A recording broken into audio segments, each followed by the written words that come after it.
Herkese salam dostlar. Kanalımıza ve videomuza hoş geldiniz. Bugün sizlerle birlikte yeni çıkan ilan formalı jeleyler yiyəcəyik.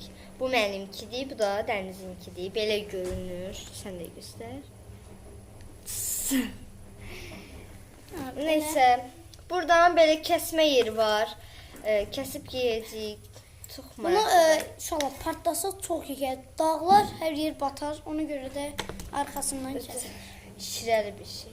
Aynen. Buradan belə yer var kəsmək üçün. Buradan keseceğim. Oradan da dik tut da davranmasın. Ay kestim. Hani açılma daha. Açılma.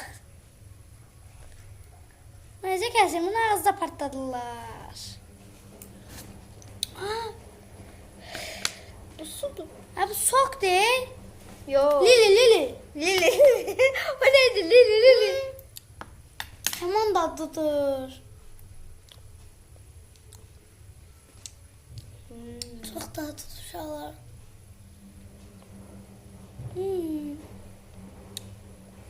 Yani biz bunu belli ama jele. Böyle güzelim jeledi ama su kimidir. Ama O jeledi.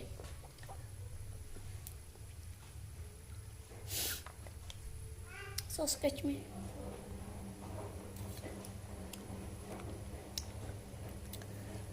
Ben yemirəm də. Neyse beğendim ben. 10 üzerinden 9,5 veririm. Ben de 10 üzerinden 10 veririm ben buna. Onu çok beğendim, tatlıdır. Kanala abone olup like atmayı unutmayın. Ne videosu isterseniz Yorumlarda yazın.